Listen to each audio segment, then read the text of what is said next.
Next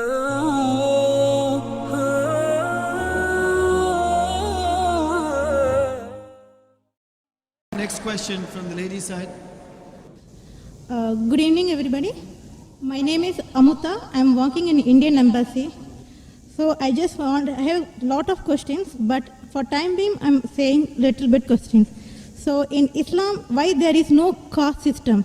Yes, sister. Okay, my second question. Sister, ask the first question. After I reply, then you can ask the second question. Okay, fine. Give me the answer.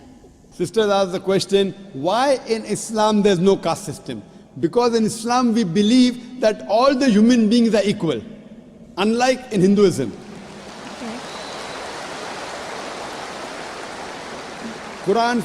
Quran says in Surah Hujurat, chapter 49, verse number 13, Ya ayyuhan nasu inna khalaqnakum min zakarin wa unsa wa ja'alnakum shu'uban wa qaba'ila lita'arafu inna akramakum indallahi atqakum inna Allaha alimun khabir. O humankind, we have created you from a single pair of male and female and have divided you into nations and tribes so that you shall recognize each other, not you shall despise each other. And the most honored in the sight of Allah subhanahu wa ta'ala is the person who has taqwa.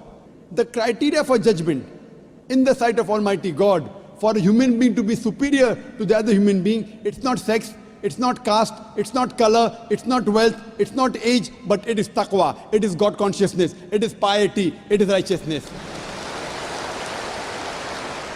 The only way one human being can be superior to the other human being, it's not by wealth, it's not by age, it's not by sex, but it is by piety, it is by God consciousness, it's by righteousness.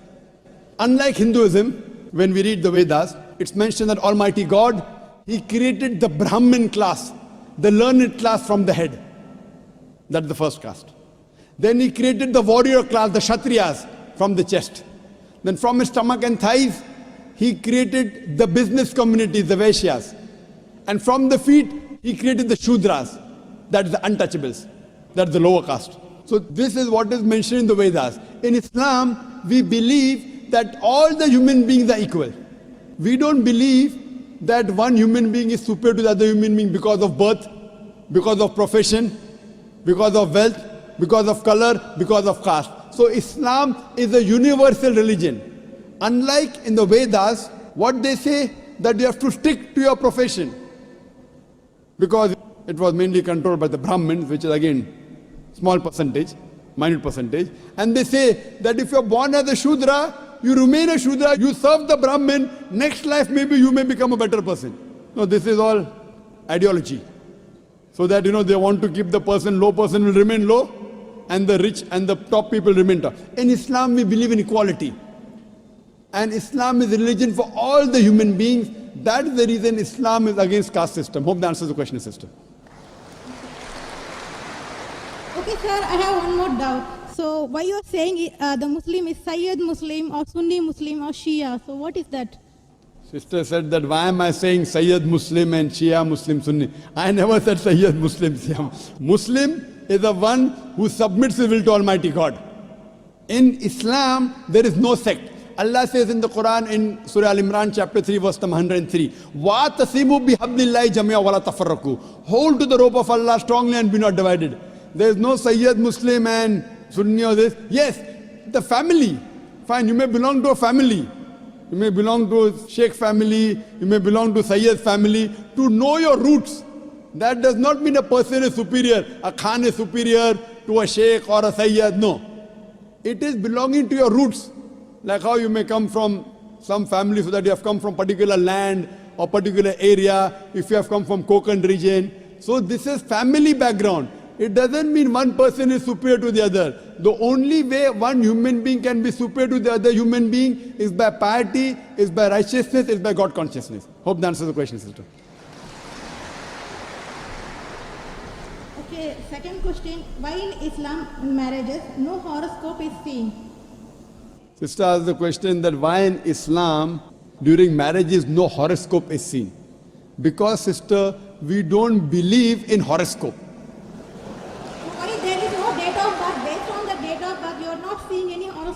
Yes, sister, I'll come to it. I will tell you what Hinduism says, because I studied Hinduism. In Hinduism, they believe in horoscope. Kundali. You know Kundali?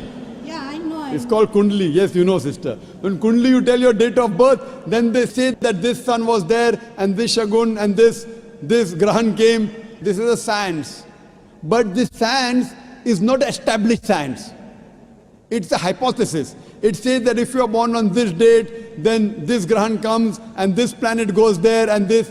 It is a science, but it's not an established science. It's not hard science, like what we read in our college, biology, physiology, embryology. It is what they believe, it's an assumption. And then they talk about future. Everything what they mention in the Kundli does not come out to be true.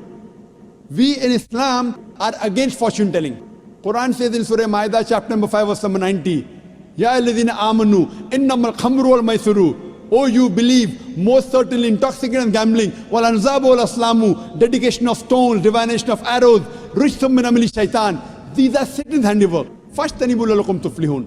Abstain from this handiwork that you may prosper. Quran says this fortune telling, divination of arrows, they are Satan's handiwork.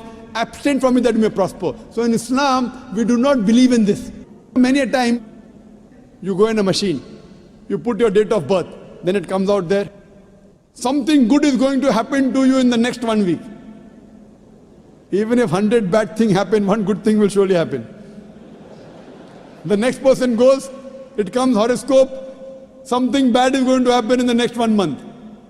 So these are statements that are made which are so ambiguous.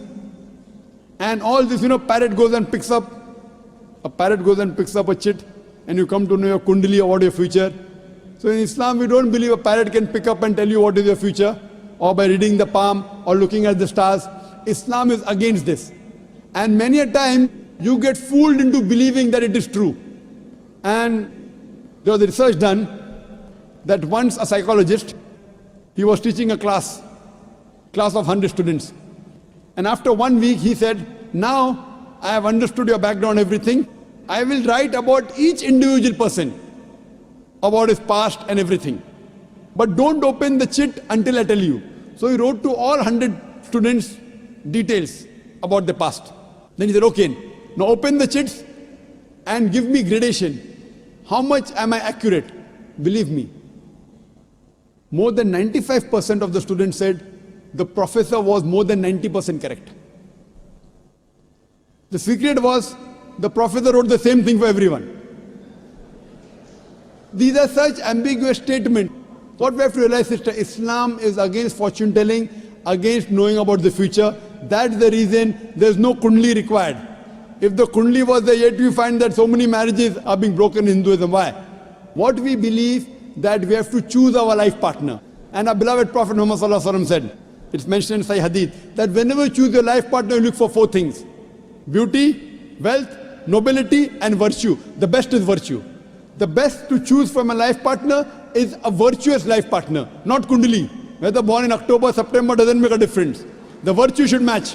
That's the reason a woman in Islam, sister, is called as a muhsana. Muhsana in Arabic means a fortress against the devil. In other religions, including Hinduism, the woman is referred as an instrument of a devil. In Quran, the woman is referred as a muhsana. In Arabic, it means a fortress against the devil. So if you marry a virtuous woman, inshallah, she will prevent the husband from going in the wrong track. Hope that answers the question, sister. Okay, thank you. Shall I ask the third question? Sister, let's give a chance. When the chance comes to you, you can answer. Okay, thank No problem. So you can stand there. We'll ask the other non-Muslims. We'll allow them to give a question. If any other non-Muslims come, give them a chance, then you can ask, sister, so that we give everyone equal opportunity. Yes, sir. I just want to take Shahada.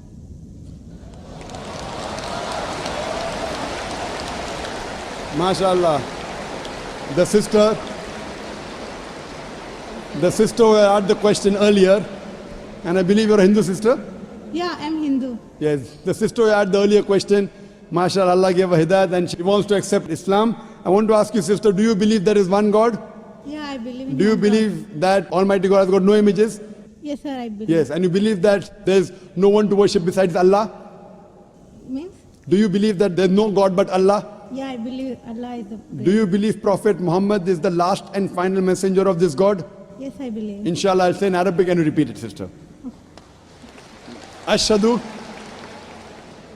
I'll say in Arabic and repeat it, sister, slowly. Okay. Ashhadu Hashadu Allah Allah ilaha ilaha illallah illallah wa ashhadu washadu anna anna Muhammadan Muhammadan abduhu abdu wa rasuluhu. wa Wa rasuluhu. wa rasulu. MashaAllah, sister.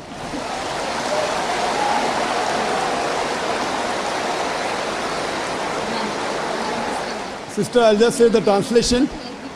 I'll just mention the translation, sister. You just repeated the translation, which will be much more easier. I bear witness. I bear witness I bear witness that that there is no God there is no God but Allah, but Allah and Prophet Muhammad and Prophet Muhammad is is the messenger the messenger and servant of Almighty God. and Servant of Almighty God.